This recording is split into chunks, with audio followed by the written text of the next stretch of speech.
Para hadirin yang dirahmati oleh Allah Subhanahu wa taala, setiap manusia pasti menghadapi permasalahan.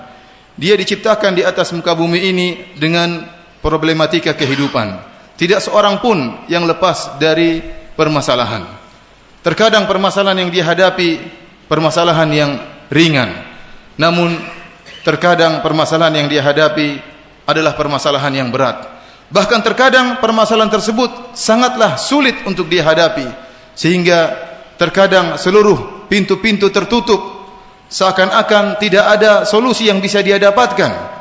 Akan tapi seorang mukmin yang beriman kepada Allah harus optimis bahwasanya bagaimanapun beratnya permasalahan yang dia hadapi, bagaimanapun sulitnya problematika yang dia hadapi, pasti ada jalan keluar. Dia harus optimis karena Allah mengajarkan akan demikian. Allah Subhanahu wa taala berfirman, "Wa may yattaqillaha yaj'al lahu makhraja wa yarzuquhu min haitsu la yahtasib wa may yatawakkal 'ala Allahi fahuwa hasbuh."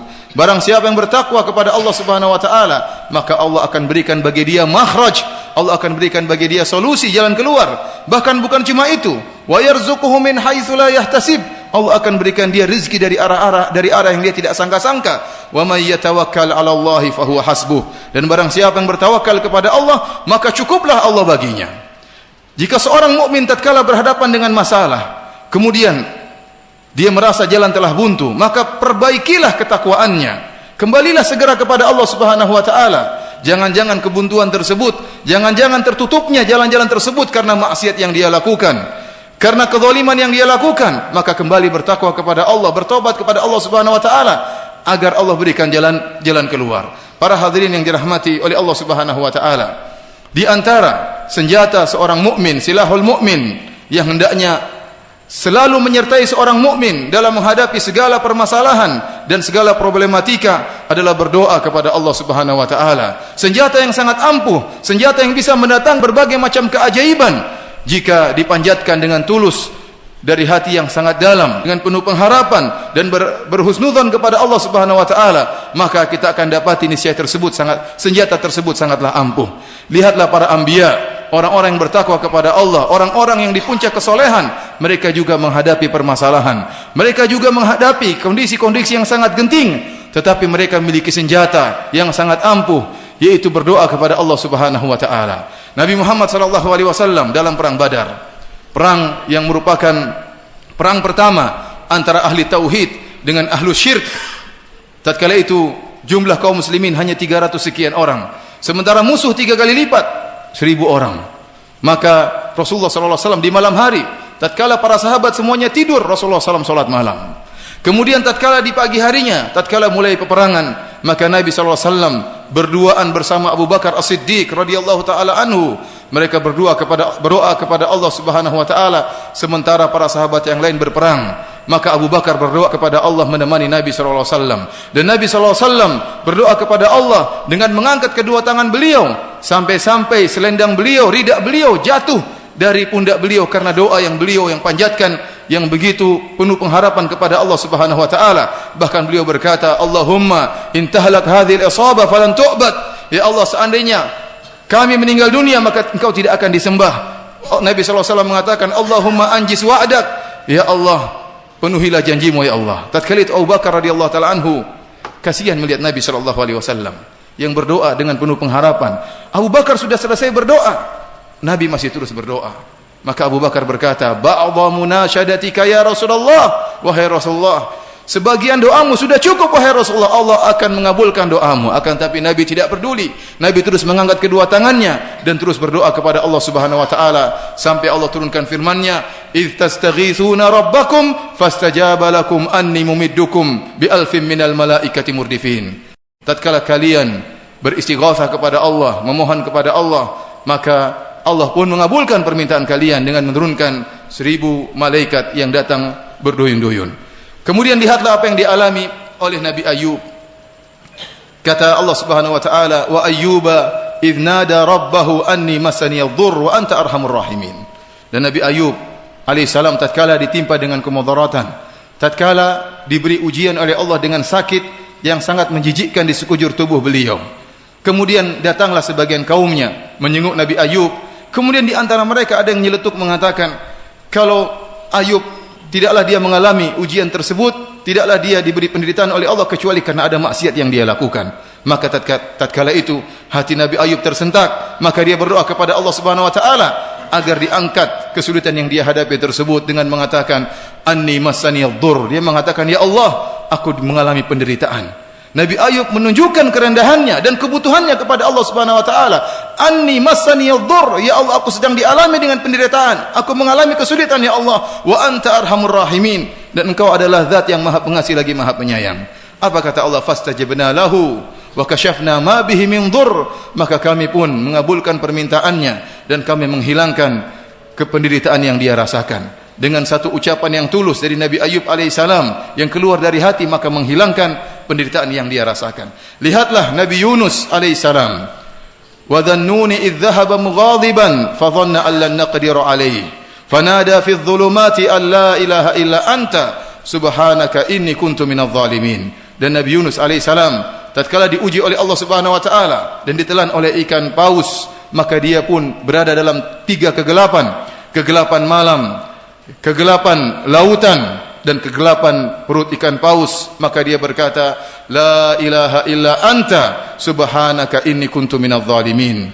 Dia mengatakan, ya Allah, tidak ada yang berhak disembah kecuali engkau, dan sungguhnya aku termasuk orang-orang yang melakukan kezaliman. Maka kata Allah Subhanahu wa taala, fastajibna lahu wa najjaynahu minal gham wa kadzalika nunjil mu'minin. Kata Allah Subhanahu wa taala, dan kami pun mengabulkan permintaannya. Fastajibna lahu, kami mengabulkan permintaannya. Wa najjaynahu minal gham, dan kami menyelamatkan Nabi Yunus alaihissalam dari kesulitan yang dia hadapi. Kemudian kata Allah, wa kadzalika nunjil mu'minin, dan demikianlah kami menyelamatkan orang-orang yang beriman. Seakan-akan Allah berkata, wahai kaum mukminin, dikabulkannya doa bukan hanya untuk khusus Nabi Yunus alaihissalam, tetapi berlaku bagi setiap mukmin. Oleh karenanya Allah berkata, wa kadzalika nunjil mu'minin, dan demikianlah kami menyelamatkan kaum mukminin. Maka setiap mukmin yang berdoa kepada Allah Subhanahu wa taala akan dihilangkan kemudaratannya, akan diangkat kesulitannya oleh Allah Subhanahu wa taala. Para hadirin yang dirahmati oleh Allah Subhanahu wa taala, Allah mengatakan, "Falaula annahu kana minal musabbihin, lalabitha fi batnihi ila yaumi yub'atsun." Kalau bukan Nabi Nuh alaihissalam termasuk orang-orang yang bertasbih, yang berdoa kepada Allah Subhanahu wa taala, maka dia akan berada dalam perut ikan paus tersebut sampai hari kiamat. Seandainya dia tidak berdoa kepada Allah, Allah tidak akan selamatkan dia. Allah tidak akan menghilangkan kesulitan yang dia hadapi, akan tapi dia berdoa kepada Allah Subhanahu wa taala. Karenanya para hadirin rahmati Allah Subhanahu wa taala, betapapun masalah yang kita hadapi, jangan pernah lupakan doa. Benar kita berusaha mencari solusi, mencari jalan keluar, tapi solusi yang pertama adalah berdoa kepada Allah Subhanahu wa taala. Dan jangan pernah kita meremehkan doa. Sungguh doa akan mendatangkan berbagai macam keajaiban. Bayangkan, begitu masalah besar masalah yang kita hadapi, ternyata terkadang dengan satu ucapan yang tulus di tengah malam kita panjatkan kepada Allah Subhanahu wa taala dengan aliran air mata, maka penderitaan yang selama ini kita hadapi bisa dihilangkan oleh Allah dengan sekejap. Idza arada syai'an an yaqula lahu kun fayakun, yang Allah jika menghendaki sesuatu mudah bagi Allah, tinggal mengatakan kun fayakun, jadi maka jadilah. Ingat nasihat al-Imam Syafi'i rahimahullahu ta'ala, atahza' bid-du'a'i wa tasdarihi wa ma tadri ma sana'ad du'a'u sihamul laili la yukhti walakin lahal amadu walil amadin qida'u. Kata Imam Syafi'i rahimahullahu ta'ala, apakah kalian mengejek doa dan meremehkan doa?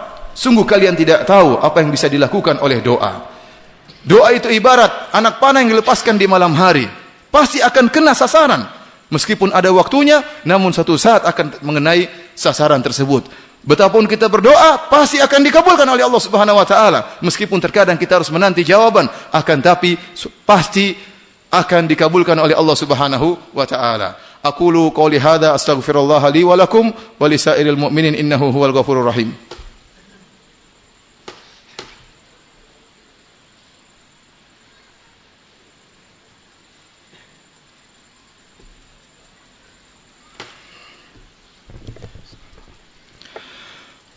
Alhamdulillahi ala ihsani wa syukru lahu ala taufiqihi wa amtinanihi wa asyhadu an la ilaha illallah wahdahu la syarika lahu ta'ziman li sya'nihi wa asyhadu anna Muhammadan abduhu wa rasuluhu da'ila ridwanih.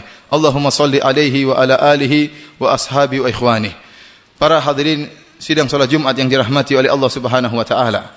Sungguhnya di antara kemuliaan Allah Subhanahu wa taala, ya, di antara keagungan Allah Subhanahu wa taala, di antara maha baiknya Allah Subhanahu wa taala, Allah menawarkan karunia-Nya kepada hamba-hambanya. Allah menginginkan para hamba-hambanya untuk meminta kepada Allah Subhanahu wa taala. Wa qala rabbukum ud'uni. Kata Allah, berdoalah kepadaku, berdoalah kepadaku. Allah yang menyuruh kita meminta kepada Allah Subhanahu wa taala. Allah yang menyuruh kita untuk berharap kepada Allah Subhanahu wa taala dengan janjinya, astajib lakum, aku akan memenuhi permintaan kalian. Kalau manusia semakin banyak kita minta, dia semakin menjauh. Semakin kita, ya, merendah di hadapan dia, maka semakin hina di hadapan manusia tersebut. Itu sifat manusia. Adapun Allah tidak. Innahu huwal barrur rahim. Dialah Allah yang maha baik dan maha penyayang. Semakin seorang merendah di hadapan Allah, semakin seorang banyak minta kepada Allah, maka dia semakin mulia di sisi Allah Subhanahu wa taala. Allah yang menawarkan untuk diminta. Allah yang menawarkan karunia-Nya kepada hamba-hambanya. Lantas kenapa kita ragu untuk minta kepada Allah Subhanahu wa taala? Kenapa kita masih malas berdoa kepada Allah Subhanahu wa taala? Terutama tatkala kita sedang sujud. Udu Allah, berdoalah kalian tatkala kalian sedang sujud. Nabi sallallahu alaihi wasallam bersabda dalam hadisnya, aqrabu ma yakunul abdu min rabbih wa huwa sajid. Seorang sangat dekat dengan Rabb-Nya tatkala sedang sujud, tatkala dia menghinakan dirinya, tatkala dia meletakkan tempat posisinya yang paling mulia, kepalanya dia letakkan rata dengan tanah dengan penuh merendah, tatkala itu dia sangat dekat dengan Allah Subhanahu wa taala. Maka itu saat yang sangat tepat untuk dia berkeluh kesah kepada Allah Subhanahu wa taala, untuk dia curhat, mengeluarkan seluruh isi hatinya kepada Allah Subhanahu wa taala. Ingat, Allah yang menawarkan untuk dimintai, maka jangan pernah ragu untuk berdoa kepada Allah Subhanahu wa taala. Jangan pernah ragu untuk merendah dan berharap kepada Allah Subhanahu wa taala. Sungguhnya Rabb kita Al-Barrur Rahim adalah zat yang maha baik dan zat yang maha penyayang. Innallaha malaikatahu yusalluna 'alan nabi ya ayyuhalladzina amanu sallu alaihi wa sallimu taslima.